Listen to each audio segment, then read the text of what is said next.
Le 30 novembre 2009, Anne-Sophie est placée en garde à vue. Elle avouera la mort de Tiffen après 12 heures d'interrogatoire. Les policiers sont sous le choc de ce que la femme va leur avouer. D'après elle, le 10 juin, Tiffen aurait souillé ses draps. Sa mère l'aurait conduite sous la douche et serait allée chercher des vêtements de rechange. À son retour, elle aurait trouvé la petite inanimée dans le bac de douche. Nicolas aurait alors tenté de la ranimer en vain et aurait constaté le décès.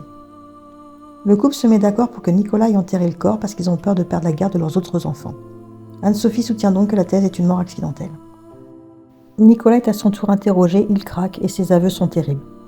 Il va avouer que Tiffen est morte sous les coups qu'Anne-Sophie et lui ont donnés. Ce soir-là, ils regardent un film tous les deux et s'agacent car Tiffen fait trop de bruit dans sa chambre. Une série de coups commence. Fessées, gifles, coups de poing, coups de pied. Puis Anne-Sophie a été mettre une paire de baskets, Nicolas a maintenu la petite au sol par les aisselles et Anne-Sophie la frappe de toutes ses forces au niveau du ventre et du visage. La petite pleure, elle est au sol. Il lui donne ensuite une longue douche glacée pour la calmer. Une fois leur méfait accompli, ils retournent regarder tranquillement la télévision. Mais au bout de 10 minutes, ils entendent un sifflement, une mauvaise respiration et trouvent Tiffen inanimée. Malgré les tentatives de réanimation, Tiffen meurt. Nicolas dissimule le corps nu dans la cave. Il y restera 8 jours avant d'être enterré dans une forêt dans la banlieue de Charleroi en Belgique. Les enquêteurs apprennent que la petite a été maltraitée depuis son arrivée chez sa mère. Les punitions et les privations de repas se muent rapidement en coups de plus en plus violents. Punition régulière, coup de ceinturon, la petite est attachée à la cave dans le noir pendant des heures. Tiffen est devenue le punching ball de sa mère qui déverse ses frustrations sur elle. Anne-Sophie et Nicolas sont mis en examen et accusés d'homicide volontaire et violence aggravée sur mineurs de moins de 15 ans. Ils encourent la réclusion criminelle à perpétuité.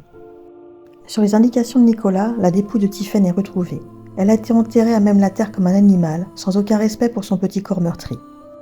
L'autopsie révélera que la petite a souffert le martyre. Elle présente une fracture du bassin, de la jambe gauche, du coude, son os crânien a été fracturé à 2 endroits, son pubis a été rompu et elle présente une fracture au thorax. La petite Tiffen est inhumée le 29 décembre 2009 au cimetière de Mont-Saint-Barreuil. Le procès de ses bourreaux débute en janvier 2013 devant la cour d'assises de Douai. Anne-Sophie se qualifie de monstre mais refuse de présenter ses excuses, arguant que ses actes sont impardonnables. Son beau-père prétend lui avoir voulu faire le bonheur de la fillette. L'enquête psychologique décrira Anne-Sophie comme une femme machiavélique, froide, sadique et perverse. On explique le passage à l'acte par le désir inconscient de punir le père en tuant son enfant. Les deux seront condamnés à 30 ans de prison, dont 20 ans de sûreté. François Taton a récupéré la garde de sa fille aînée, Caroline. La plus petite a été placée en famille d'accueil. N'oublions jamais que Tiffen est morte seule, dans la souffrance, loin des siens de ceux qui l'aimaient. Cette affaire nous rappelle combien il est important d'être vigilant, de signaler toute situation de maltraitance. La disparition de Tiffen a laissé une cicatrice profonde dans le cœur de toute sa famille.